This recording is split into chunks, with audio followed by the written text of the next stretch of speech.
Halo, selamat pagi anak-anak semuanya. Jumpa lagi dengan Pak Edi di mata pelajaran Pendidikan Pancasila dan Kewarganegaraan. Nah, bagaimana kabarnya hari ini? Semoga kalian semua dalam keadaan sehat ya, sehingga kita bisa beraktivitas dengan sedia kala. Ya. Nah, pada kesempatan kali ini kita akan melanjutkan materi bab 6. Ya, masih ingat apa judul dari materi bab 6? Nah, bab 6 itu membahas mengenai memperkuat komitmen kebangsaan. Nah, lebih spesifik lagi, pada kesempatan kali ini kita akan bahas atau melanjutkan materi bagian C, yaitu mengenai Negara Kesatuan Republik Indonesia sebagai satu kesatuan. Oke, sebelum kita masuk ke materi, alangkah baiknya kita membahas materi sebelumnya terlebih dahulu, ya. Materi sebelumnya kita sudah bahas itu bagian B mengenai bentuk-bentuk semangat dan komitmen kebangsaan pendiri negara. Nah, bentuk-bentuk semangat dan komitmen kebangsaan pendiri negara ini bisa juga disebut dengan nilai-nilai kejuangan 45. Nah, dalam menuangkan nilai-nilai semangat atau kejuangan 45 ini di setiap zamannya itu dilakukan periodisasi. Periodisasi masih ingat ya, artinya itu adalah pembagian setiap zamannya. Di mana dalam periodisasi nilai-nilai kejuangan 45 ini dibedakan atau dibagi menjadi 4 bagian. Yang pertama, periode yang pertama itu mengenai perjuangan pergerakan sebelum 1908 ya. Nah, periode yang kedua itu mengenai masa pergerakan nasional yang dimulai atau diawali dengan terbentuknya Budi Utomo tahun 1908. Kalian tentunya masih ingat itu ya materinya. Nah, yang ketiga, periode yang ketiga itu masa proklamasi dan perang kemerdekaan, ya. Dan yang terakhir, periode yang keempat itu mengenai masa mengisi kemerdekaan. Kapan kita mengisi kemerdekaan? Ya, sekarang ini, ya.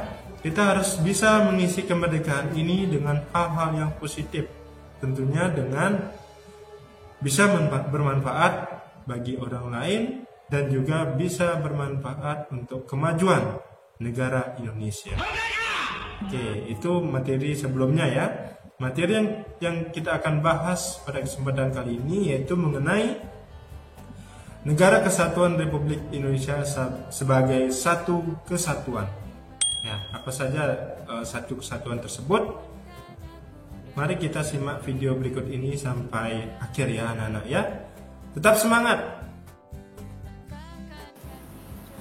Oke, kita masuk pada materi inti ya bersama Pak Edi, mata pelajaran Pendidikan Pancasila dan Kewarganegaraan kelas 8 bab 6, memperkuat komitmen kebangsaan.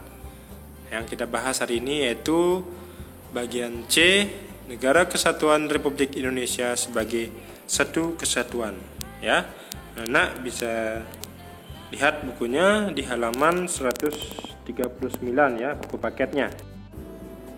Jiwa dan semangat para pendiri negara yang dioperasionalkan dalam Jiwa dan Semangat 45 dimaksudkan untuk menjaga tetap tegaknya Negara Kesatuan Republik Indonesia, di mana sudah dijelaskan pada pasal 1 ayat 1 Undang-Undang Dasar Negara Republik Indonesia tahun 1145 menyatakan negara Indonesia ialah negara kesatuan yang berbentuk republik. Dan juga pada pasal 37 ayat 5 menegaskan khusus mengenai bentuk negara kesatuan Republik Indonesia tidak dapat dilakukan perubahan. Majelis Permusyawaratan Rakyat MPR telah membuat ketetapan bahwa Negara Kesatuan Republik Indonesia tidak boleh diganggu-gugat. Bentuk negara kesatuan bagi Indonesia sudah dianggap final Bagaimana bentuk kesatuan Indonesia dapat diawali dengan pemahaman bahwa walaupun bangsa Indonesia terdiri atas berbagai suku, bangsa Indonesia adalah satu kesatuan. Menurut data Badan Pusat Statistik yang dilaksanakan pada tahun 2010, di Indonesia terdapat 1128 suku bangsa. Kesatuan itu dapat dipandang dari 5 segi. Di antaranya yang pertama, Indonesia sebagai satu kesatuan politik, wilayah, pertahanan dan keamanan, ekonomi, dan juga Indonesia sebagai satu kesatuan sosial budaya. Yang pertama, Indonesia sebagai satu kesatuan politik. Negara Kesatuan Republik Indonesia meletakkan Pancasila sebagai dasar dan falsafah serta ideologi bangsa dan negara, melandasi, membimbing, dan mengarahkan bangsa menuju tujuan negara Indonesia. Pancasila adalah dasar Indonesia yang tidak boleh diganggu-gugat oleh siapapun, baik itu dari luar Indonesia maupun dari dalam, yaitu rakyat Indonesia itu sendiri. Secara psikologis, bangsa Indonesia harus merasa bahwa mereka adalah senasib, sepenanggungan, sebangsa dan setanah air, serta satu dalam tekad untuk mencapai cita-cita bangsa. Yang kedua, Indonesia sebagai satu kesatuan wilayah. Segala isi dan kekayaan yang terkandung di dalamnya merupakan satu kesatuan wilayah, wadah, ruang hidup, dan kesatuan yang mutlak bagi seluruh bangsa Indonesia. Ini menjadi modal dan milik bersama bangsa. Indonesia yang juga terdiri atas berbagai macam suku dan berbicara dalam berbagai bahasa daerah, memeluk dan meyakini berbagai agama dan kepercayaan terhadap Tuhan Yang Maha Esa, haruslah merupakan satu kesatuan bangsa yang bulat dalam arti yang seluas-luasnya. Meskipun berbeda, Indonesia tetaplah satu. Yang ketiga, Indonesia sebagai satu kesatuan pertahanan dan keamanan. Setiap warga negara memiliki hak dan kewajiban yang sama dalam rangka bela negara dan bangsa. Setiap ancaman terhadap suatu pulau atau suatu daerah pada hakikatnya merupakan ancaman terhadap seluruh bangsa Indonesia. Yang keempat, yaitu Indonesia sebagai satu kesatuan ekonomi. Kekayaan wilayah Nusantara, baik itu yang berupa potensial maupun efektif, adalah modal dan milik bersama bangsa. Keperluan hidup sehari-hari harus tersedia merata di seluruh wilayah tanah air. Tak ada alasan untuk lebih mementingkan daerah A dan menelantarkan daerah yang lain, atau bahkan menguras atau mengeruk kekayaan daerah B untuk kepentingan daerah yang lain.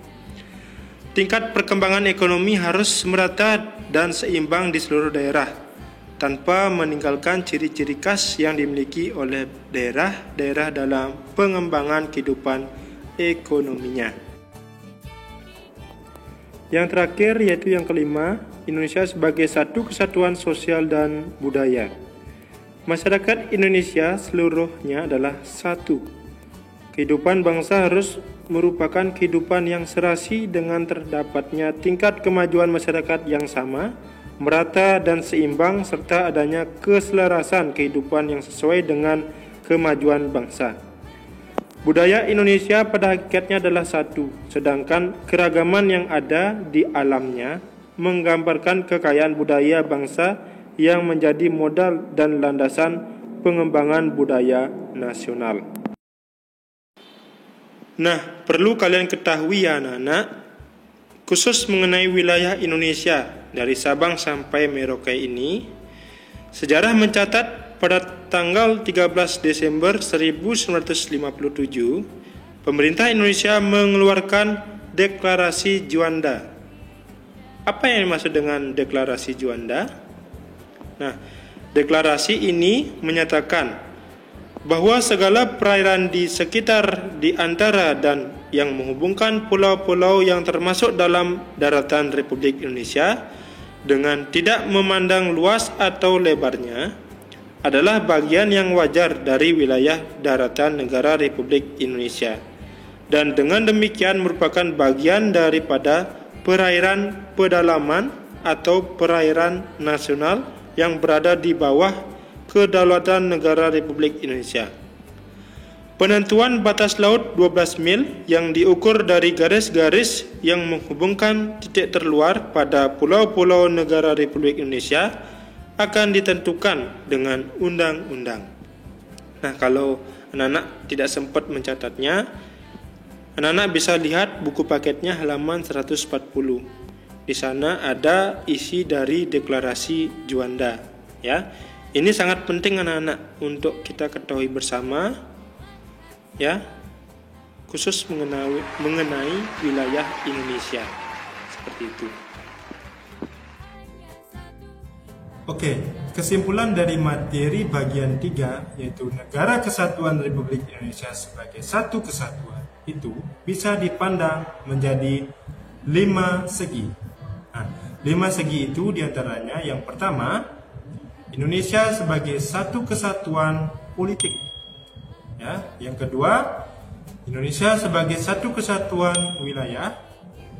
Yang ketiga, Indonesia sebagai kesatuan pertahanan dan keamanan.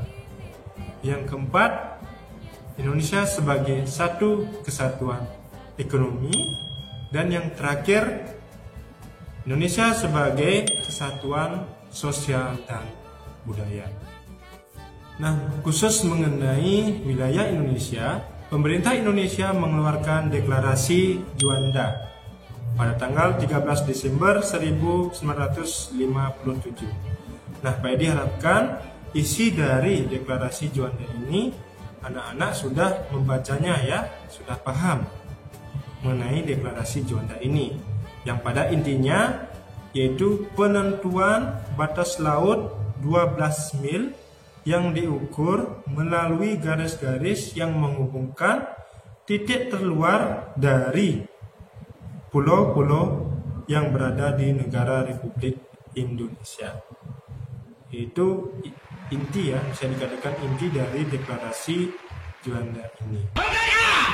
Nah, untuk pertemuan hari ini kita cukupkan, ya, sampai deklarasi Juanda. Karena lebih mendalam lagi bisa pelajari buku paketnya atau dari sumber lainnya, ya. Cukup sekian untuk pertemuan hari ini. Kita kembali ke pertemuan berikutnya. Ingat, protokol kesehatannya memakai masker dan cuci tangan dan jaga jarak, ya. Dadah.